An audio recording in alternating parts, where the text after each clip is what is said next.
look, Artemis 2 is finally headed to the moon, humanity's next giant leap. They've installed a state-of-the-art zipline so the astronauts can gracefully bail out of the rocket right before it pretends to go to space. Then the whole thing just flies straight up, does a majestic little flip, and belly flops into the ocean like a good little government contractor. Beautiful. Really convincing. And of course they scheduled the first moon mission since 1969 on April 1st, because nothing says this is totally real like launching on April Fool's Day.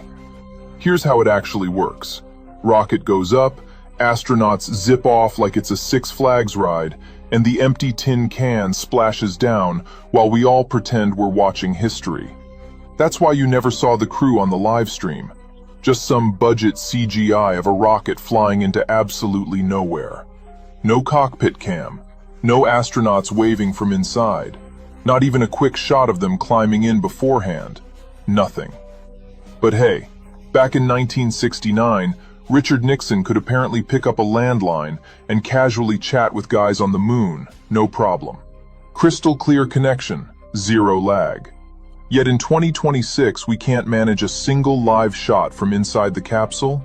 Sure, totally makes sense. Nothing suspicious here at all.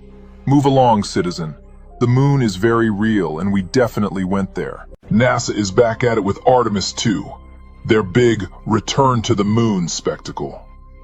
Billions of your tax dollars, worldwide live streams, and astronauts grinning like they just won the lottery.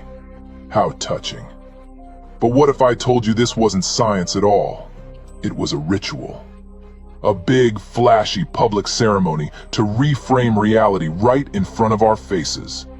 Because nothing says serious exploration like occult symbolism everywhere. Look at the crew. Hand-picked, perfectly polished, laughing their way through the press conference like they're in on the greatest inside joke of all time. Meanwhile, the world is cheering, "We're going back to the moon!" Yeah, sure. Ancient symbols popping up left and right. Bowls for power and sacrifice. Classic.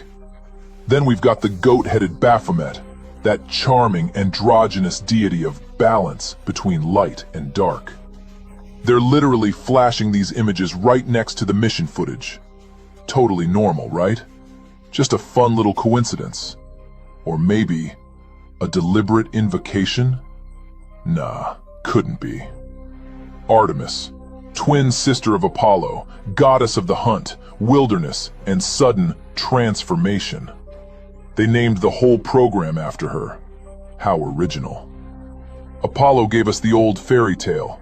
We totally landed on the moon in 1969, trust us. Now Artemis is here to sell the shiny new version. Progress, they call it. And let's not forget the Masonic symbols proudly displayed on official banners. The square and compass, tools of the great architect himself. Freemasonry has been cozy with NASA since day one. Buzz Aldrin even carried a Masonic flag to the moon on Apollo 11. But sure, keep telling yourself it's all random. Remember the true founding father of NASA rocketry? Jack Parsons. Rocket genius by day, sex magician by night. He was deep into Aleister Crowley's Thelema, trying to summon the goddess Babylon through ritual orgies. He basically helped create JPL. They quietly scrubbed him from the history books, but the rituals? Oh, those never stopped. How convenient. Watch the crew laugh again. They know exactly what they're doing. This isn't about reaching the moon. It's about programming your mind with the new official story. Space as the final frontier of control, complete with blurry feeds, Hollywood CGI, and production values that scream, trust the science. Even the name NASA supposedly carries roots meaning to deceive. They've been feeding us the story for decades, and now they're just updating the script with extra occult sprinkles on top. Delicious. This is how they frame the big transformation. From the old lies to the brand new lies. From Apollo to Artemis. From hidden rituals to rituals they rub in our faces on live television. They want you to swallow the new narrative without a single question. But once you see the symbols, good luck unseeing them. This is mind control in real time, folks, now with better graphics.